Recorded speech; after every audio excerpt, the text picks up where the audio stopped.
Hola, ¿qué tal amigos y amigas que nos siguen a través de las redes sociales? Muy buenos días y también saludamos con mucho gusto a quienes hoy nos acompañan en las instalaciones del Museo Regional de Chiapas de manera presencial. Gracias a todos y a todos por acompañarnos y estar puntuales en esta cita con la cultura. Hoy es un día muy especial, hoy es 14 de septiembre y en todo el país hay diferentes motivos para dialogar, para conversar sobre las festividades patrias, muy importantes, pero aquí en el Museo Regional de Chiapas, hoy 14 de septiembre, se cumplen 38 años en esta sede de la Calzada de las Personas Ilustres, aquí en Tuxtla Gutiérrez.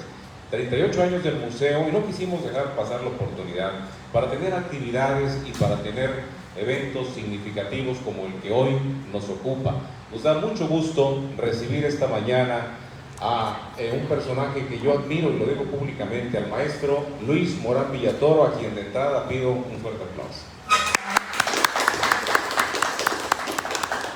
Bienvenido, estimado maestro Luis. Hoy vamos a conocer con mucho detalle, con mucho contexto histórico, metodológico, el origen del escudo que identifica a Tuxtla Gutiérrez, capital de Chiapas.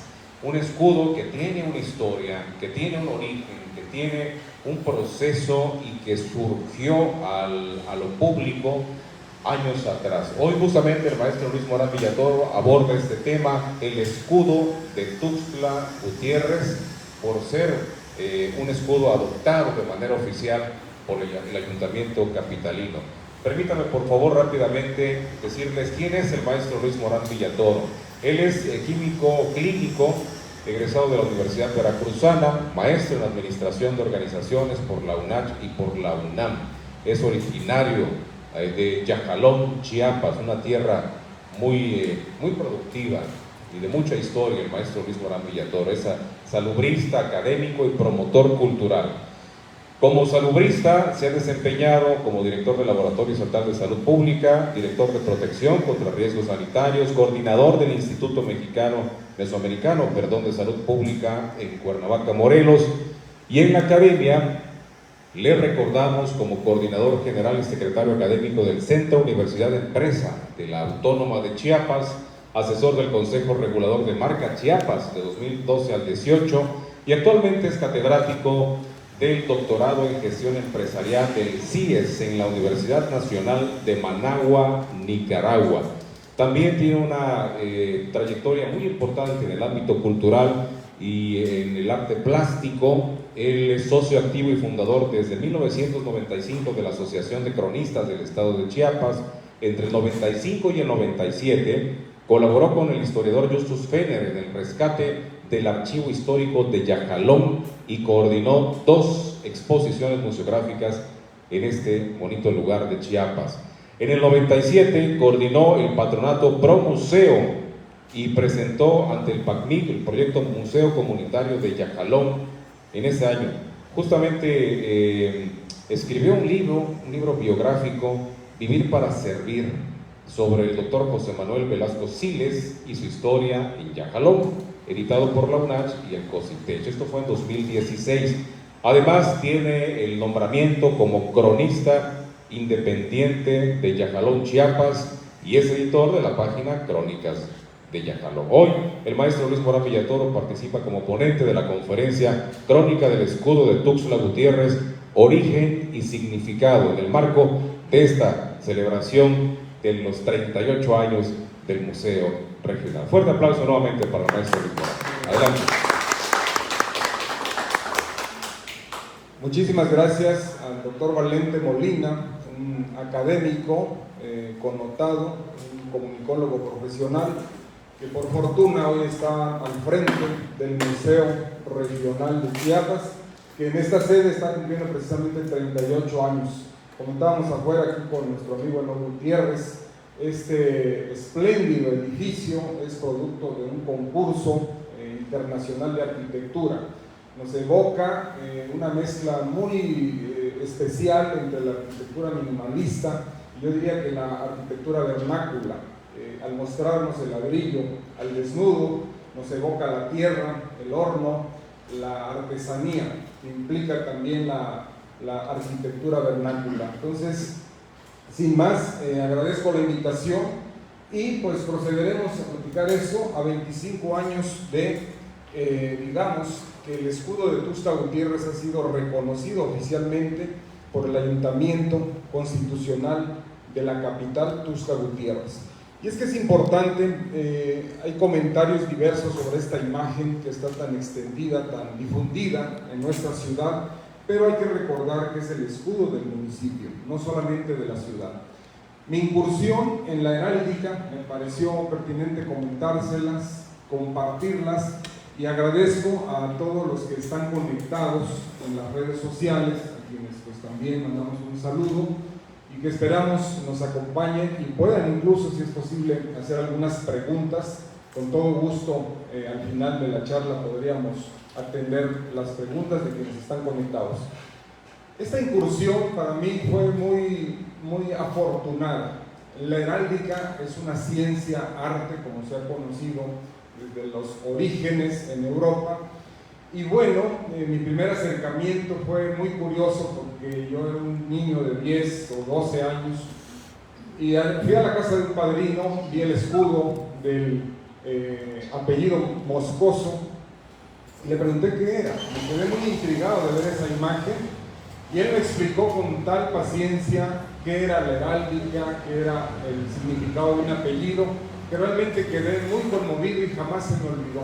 Me quedé desde los 13 años con la palabra heráldica, que además me pareció muy sonora, me pareció muy profunda y muy elegante, una palabra extraordinaria que nos remonta a tiempos de los caballeros y las princesas, de las cruzadas y la época medieval. Entonces me conecté directamente con la heráldica y fue a través del concurso del escudo de Yajalón en 1990, cuando pues tuve la necesidad de acudir a la bibliografía especializada en heráldica. Me llevé una sorpresa enorme porque yo estudiaba química en Jalapa, Veracruz, acudí a la Gran Biblioteca Central y solicité que me ayudaran a buscar la palabra heráldica. Mi sorpresa fue mayúscula cuando me entregaron uno de los 100 tomos, un tomo muy grueso, uno de los 100 tomos de la Enciclopedia Universal Ilustrada La Espasa Calpe. Ustedes saben que se fusionó la editorial Espasa y la editorial Calpe de Madrid y de Barcelona para hacer esta gran enciclopedia que es mundialmente conocida. Cuando estudié la palabra heráldica encontré 25 páginas de contenido, yo me fui de espaldas, dije es una profundidad enorme. En esos tiempos se podía fotocopiar, me llevé mis fotocopias, hasta la fecha tengo ese manual. Esa fue mi incursión a la heráldica y bueno, en ese concurso de 1990, adelante por favor. En ese concurso de 1990 resulté afortunadamente el ganador. El jurado calificador estuvo integrado por personalidades del entonces Instituto Chiapaneco de Cultura. Entre ellos estuvo precisamente, ahora sí, Rafael Araujo, estuvo el maestro Mota, entre otros. Y bueno, ese fue, digamos, la incursión. Y ya para 1996, pues caminando por la avenida Central me encontré la convocatoria. Así fue. Y solo tenía 15 días para diseñar el escudo de Tuxtla. Entonces sí me vi en aprietos, pero tenía yo cierta experiencia en heráldica. Y es que la heráldica, como ya dije, llegó a ser considerada ciencia-arte.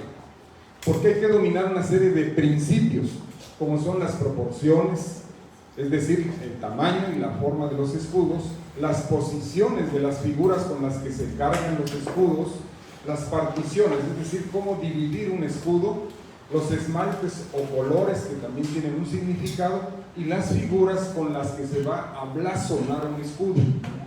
Las figuras pueden ser de origen artificial, de origen natural, pueden ser de plantas, de animales o de animales mitológicos. O pueden ser de cosas artificiales que son muy interesantes como una escoba.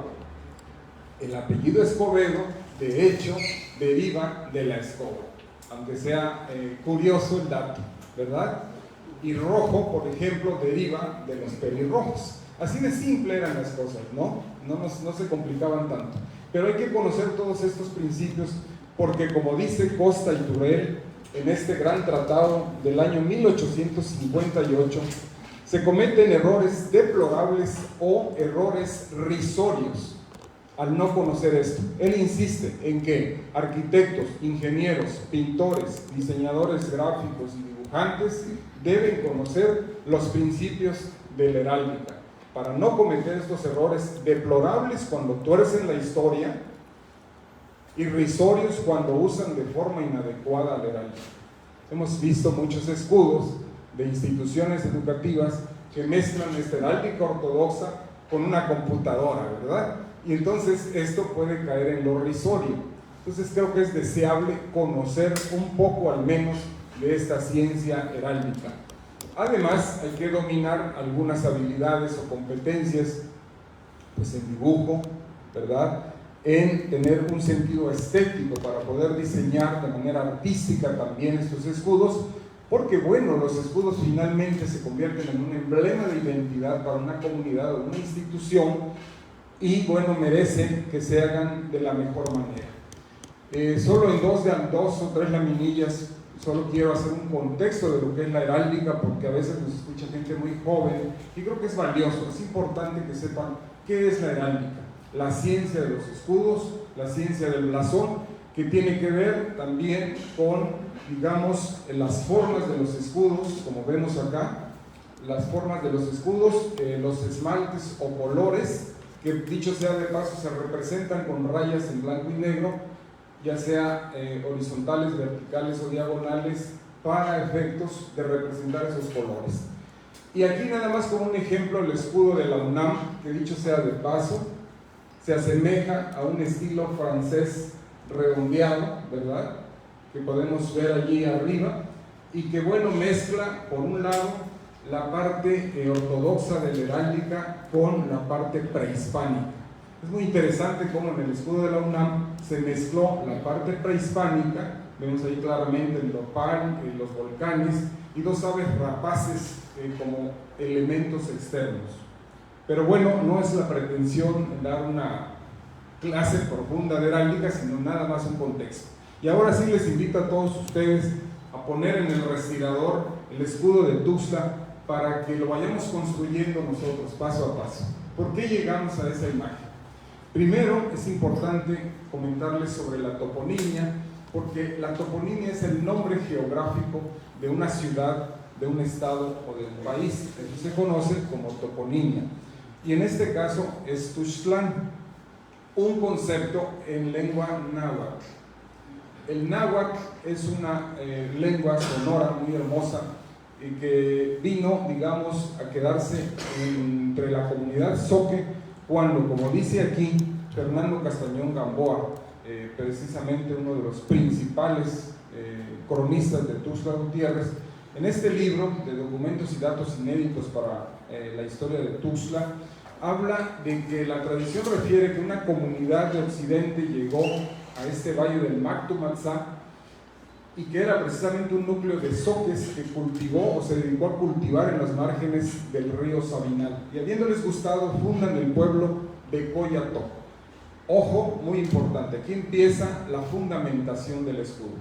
Coyató ya existía en forma prehispánica y se derivó del idioma o de la lengua zoque, que es casa de conejos.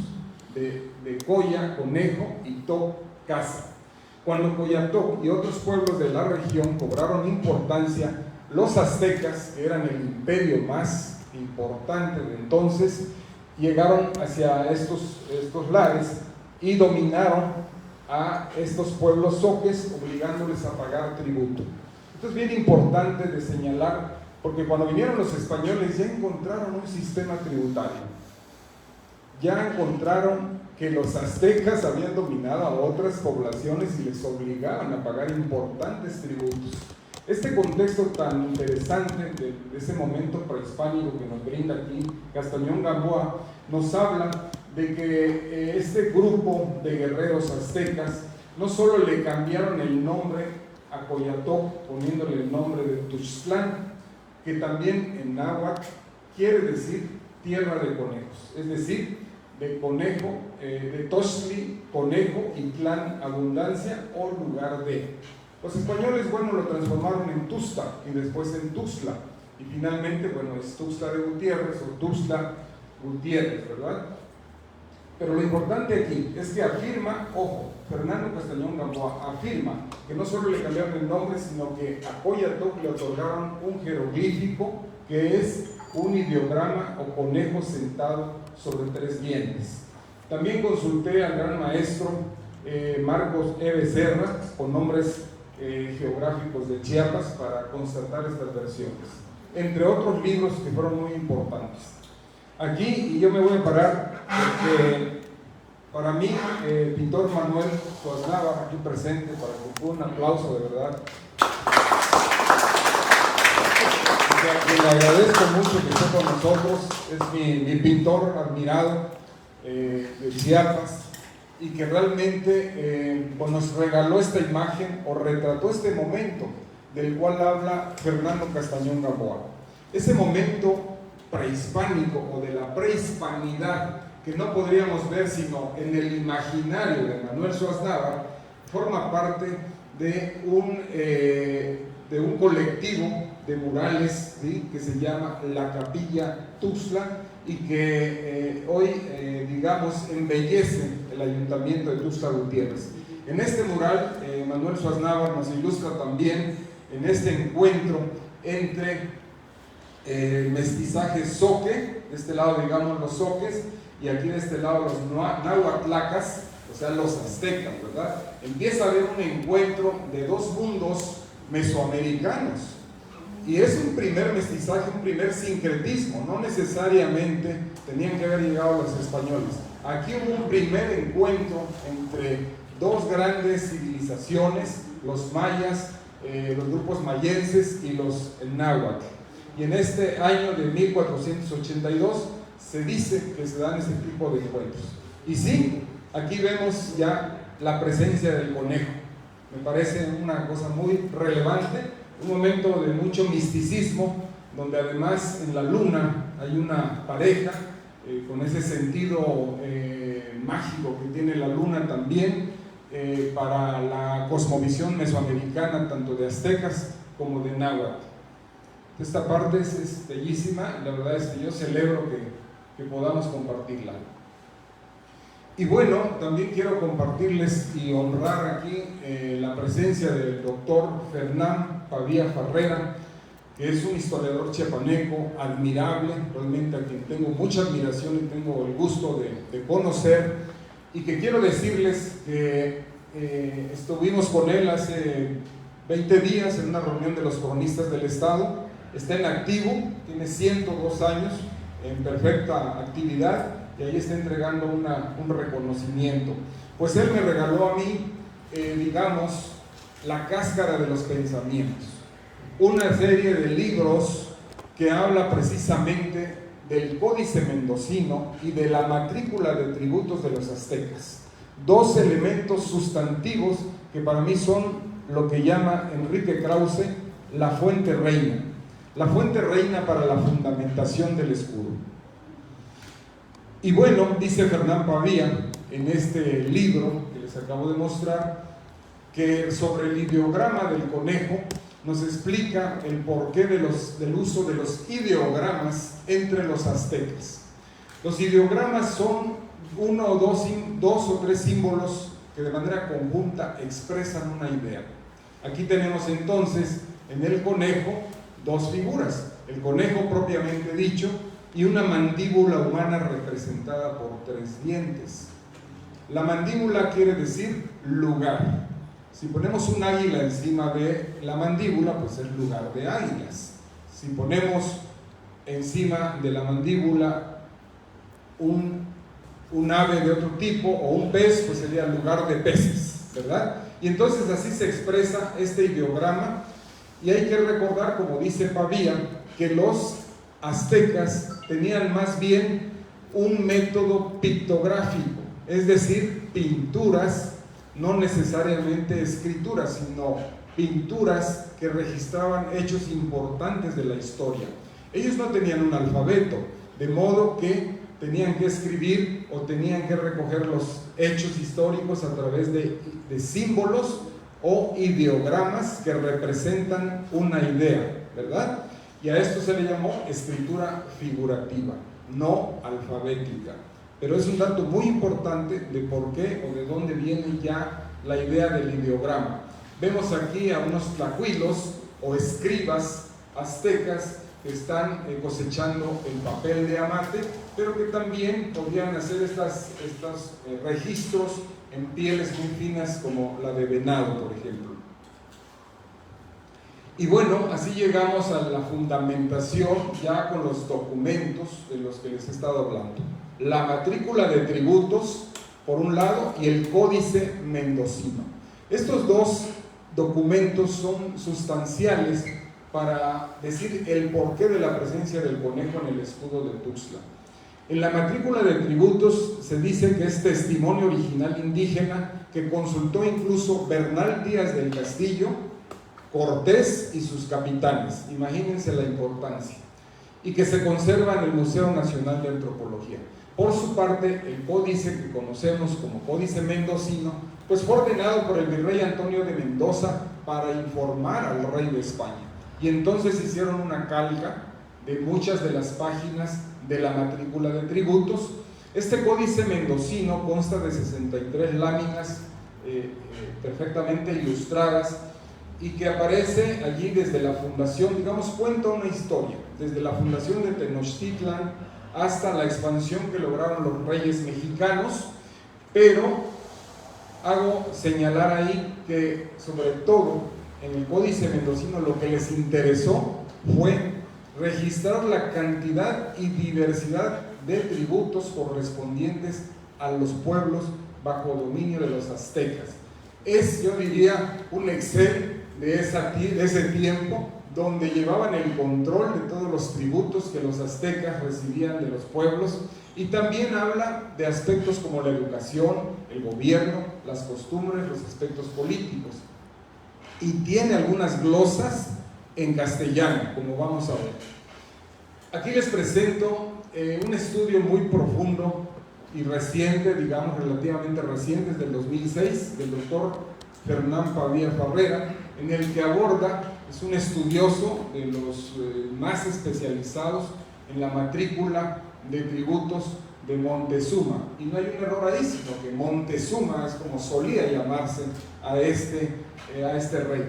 Y bueno, un libro muy rico en su color, en su contenido y en el rescate que él hace, porque tenemos en las manos este documento tan precioso, donde ya aparece nuestro personaje, ¿verdad? El conejo parado en 3 dientes.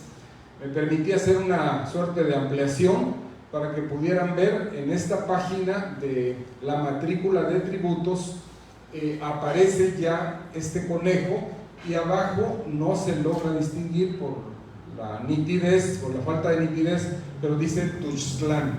Entonces esta es la matrícula de tributos. Vamos al Códice Mendocino. Un poquito más claro, el Códice Mendocino, recordemos, es entonces una calca de la matrícula de tributos.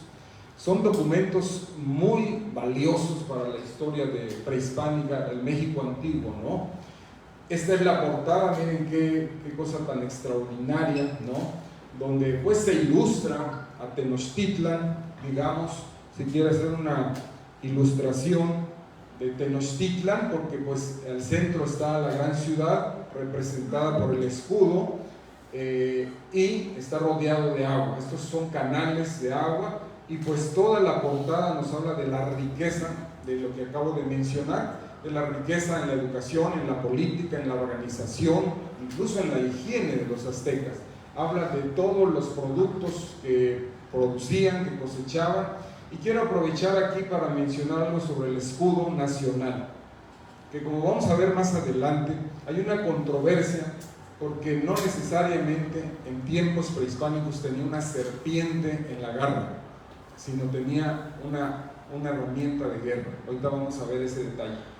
Pero vayamos a esta página donde específicamente aparece ya el conejo otra vez con la toponimia claramente definida, ¿verdad? Esto es por los españoles, obviamente. Esto ya no es prehispánico, sino que esto es posterior a la conquista y es ya dibujado por españoles, copiado por españoles. Entonces aquí dice ya en castellano, ¿verdad? Escrito, dice Tuxtlan, claramente dice Tuxtlan, y ahí aparece nuestro protagonista, digamos, principal del escudo de Tuxtlan. Y bueno, cuando somos investigadores tenemos no solo el gusanito de saber, sino que tenemos mucha curiosidad. Además no nos debe de convencer todo lo que leemos, y me siento obligado con ustedes y con quienes nos están siguiendo a través de las redes a que sepan realmente las cosas como se plantean en la historia. Aquí está la opinión de dos grandes historiadores de Chiapas, Fernando Castañón Gamboa, quien afirma que Coyatoc fue dominado y obligado a pagar tributos por los aztecas. Esto ya lo hemos visto, ¿verdad? Lo acabamos de mencionar. Coyatoc fue dominado y obligado a pagar tributos, y además le impusieron el glifo del conejo parado en 3 dientes. ¿Qué quiere decir? Pues Tuxtlan. Adelante, maestro, aquí adelante del lugar, por favor. Gracias, mismo. Bienvenido. Gracias. Y por su parte, Fernán Pavía Farrera atribuye este ideograma del conejo a la región de Puebla de Veracruz. Además precisa que Chiapas, como se conocía antes, jamás tributó a Tenochtitlan, como se ha deducido a partir del Códice Mendoza. Es sumamente interesante que haya una controversia entre dos grandes historiadores, y pues yo me quedo en el medio, ¿verdad? Yo me quedé en el medio y digo, ¿qué hacemos?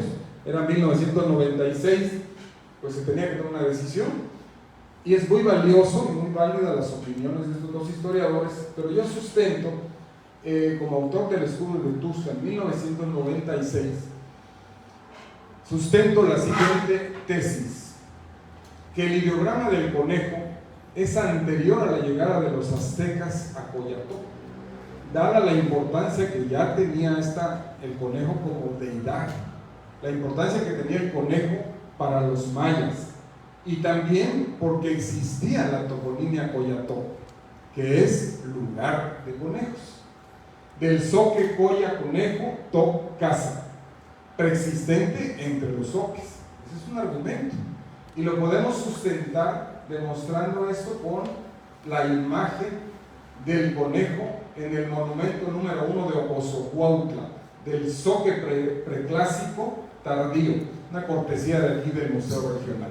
Esta estela, este monumento se encuentra entre el inventario del Museo Regional, pero aquí está claramente la presencia de un conejo, ¿sí? Precisamente este conejo fue calcado o retomado por el grabador Ramiro Jiménez Pozo, ¿verdad? Quien también se dedicó muchos años al dibujo arqueológico. Es un grabador muy reconocido, y él hizo, dentro de los proyectos que tuvo en sus manos, la calca o este dibujo arqueológico de este conejo, que por cierto es un conejo sumamente simpático, ¿verdad? Que pareciera danzando con una alegría desbordada, y que bueno, hoy es el logotipo, no escudo, sino el logotipo del Museo Regional de Chiapas.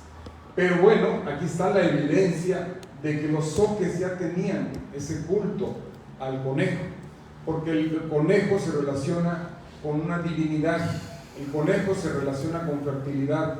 Para los aztecas, por ejemplo, imagínense, se relacionó siempre con el tiempo, tanto así que representa uno de los días calendario de los aztecas, el día conejo, el día Toxtli, ¿no? Tan importante la relación con el tiempo y el espacio, ¿no? Pero además agrego, ante el señorío, es decir, ante el dominio de los aztecas sobre el pueblo zoque de Coyatoc, si bien la toponimia fue cambiada del zoque al náhuatl, se mantuvo el ideograma del conejo y su significado, como puede verse en la matrícula de tributos de los aztecas. Es decir, se dio continuidad al símbolo preexistente. Me parece que se abre aquí una línea de investigación para los arqueólogos, para los antropólogos, y bueno, trataré de investigar un poco más hacia adelante, pero esta es una evidencia innegable de la presencia ya del conejo como una divinidad entre los zoques. Y aquí esto que es bastante controversial, me llamó poderosamente la atención, que está en disputa en diversas escuelas de arqueología, el hecho de que el emblema de Tenochtitlan, en el cual se inspiró el escudo nacional, pudiera mostrar no necesariamente una serpiente, sino que el águila sostiene lo que se conoce como un Tlachinoli, que es un símbolo azteca que representa a la guerra. Como pueden observar, no es necesariamente una serpiente. Entonces son el tipo de cosas que se quedan en el olvido, en la ancestralidad, que se pierden en el tiempo, en el espacio, pero que se requiere de más investigación para realmente poder llegar a la verdad. Entonces, si pasó esto en el escudo del país, que no pase en el escudo de Tuzla. Entonces es invitar a que abramos líneas de investigación para realmente confirmar lo dicho. Y bueno, yo dediqué un artículo en Chiapas Paralelo que llamé Crónica del Escudo de Tuzla, lo dediqué a José Luis Castro Aguilar, quien fue mi mentor en la crónica desde el año 95, y a quien también agradecí siempre que se tomara, que me hiciera la distinción de mencionar en este libro, en su máxima obra como cronista, que es Bosquejos Históricos de Tuxtla Gutiérrez, donde dedica unas páginas al escudo de Tuxtla Gutiérrez, y estos son los antecedentes dichos por José Luis Castro Aguilar, en el que nos cuenta rápidamente que a propuesta del insigne historiador Fernando Castañón Gamboa, en el año de 1941 propuso al ayuntamiento que dirigía Fidel Martínez la adopción de un emblema que era un conejo parado en 3 dientes. Sin embargo, nunca se hizo de manera oficial, y del año 41 al 46 hubieron como 10 imágenes distintas de diversos conejos que inclusive no representaban al ideograma original. Entonces el Cabildo, por este motivo, el 10 de junio de 1996, convocó a través de un acuerdo de Cabildo al concurso de diseño del escudo de la capital, a través del Archivo Histórico Municipal Carlos Castañón Morel y el Departamento Tuxtla Joven. Y termina diciendo José Luis Castro: en este concurso se recibieron 57 trabajos, resultando triunfador el presentado por el seudónimo El Zoque, y una vez abierta la plica ante el notario público Javier Espinosa Mandujano, el galardonado resultó ser el joven Luis Morán Villatoro. Castro, José Luis, 2014. Pues bueno, fue una fortuna que yo pudiera ser el ganador entre pintores de gran talla. Estuvo entre ellos David Rodríguez Patiño, por ejemplo, como uno de los 5 finalistas, que por cierto, con un telegrama nos citó el jurado calificador y nos reunió en el salón de Cabildo y nos dijo: ustedes 5 de los 57 son los que se aproximaron más, pero queremos que quiten todos los ornamentos externos. Entonces cambió totalmente nuestro diseño, ¿no? Porque el jurado tomó esa decisión, cosa que yo aplaudo, porque quizá había un exceso de ornamentos externos que podían distraer de lo verdaderamente importante. Este es el acta que menciona José Luis Castro Aguilar, donde solo hice una ampliación de esta última parte. Es el acta de Cabildo. Nos dimos a la tarea con José Luis Coutinho, a quien agradezco, que hicimos una búsqueda intensa en todas las actas de Cabildo y encontramos el libro.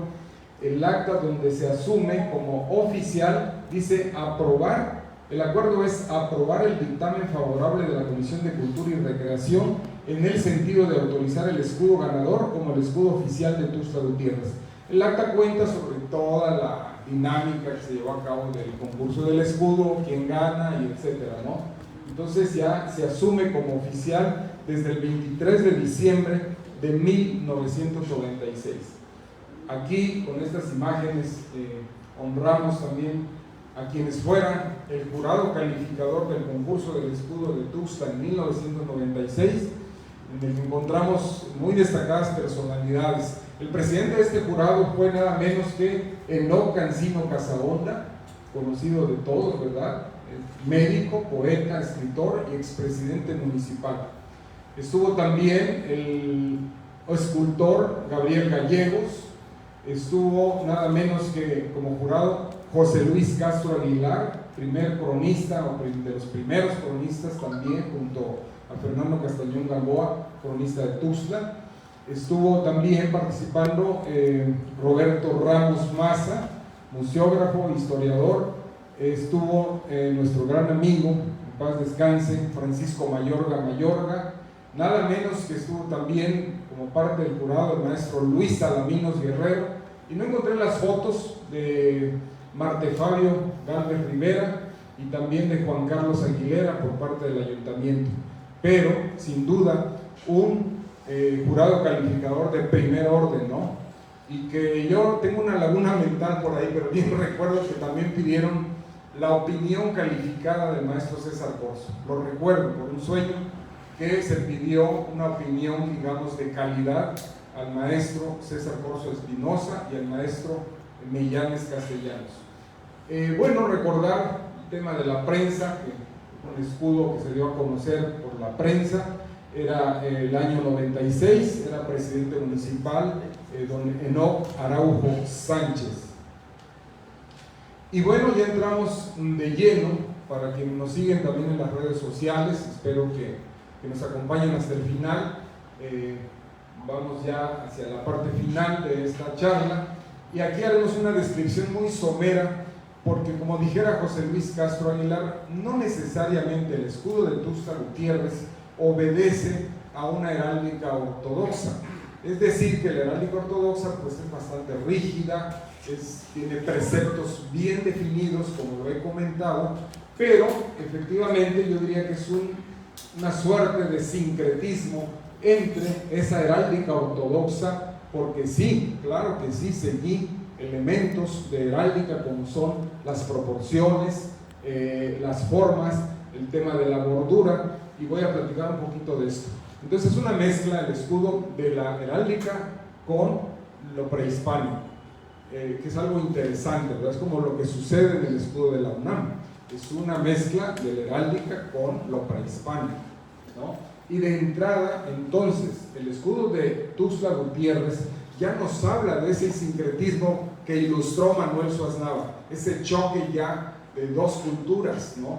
Que en ese momento que ilustró Manuel Suaznava habla pues del encuentro de dos grupos mesoamericanos, pero aquí ya hablamos del encuentro de los españoles con lo prehispánico. Entonces, de entrada, esa es una representación de ese sincretismo, y la descripción consiste en que se trata de un escudo de tipo francés redondeado y apuntado, porque pues tiene esta punta, y que se usó mucho en España por influencia de Francia. Sin embargo, lo retomé porque es un campo de escudo bastante noble en el que te puedes desarrollar, es bastante sencillo, y está rodeado por una bordura de color oro que denota poder, por la presencia de los poderes en la capital del estado. Recuerden que hubo una lucha muy larga, muy cruenta entre San Cristóbal y Tuxtla por los poderes, y finalmente, que precisamente acabamos de cumplir 130 años como capital, en 1829 finalmente por Ramón Rabasa quedan los poderes ya en Tuxtla Gutiérrez. Pero eso quiere decir, esta bordura en oro es la presencia de los poderes. Y en sitio de honor, como suele llamarse, está la toponimia Tuxtlán, que pues quiere aludir al nombre geográfico de la capital, tal y como los aztecas lo dejaron. En campo de gules, que es como se conoce el rojo, el cual denota poder, ardid, osadía, porque precisamente se ganan los poderes también, ¿no? Y allí tuvo mucho que ver, por ejemplo, el batallón Hijos de Tuxtla, entre otras agrupaciones que lucharon por esta causa.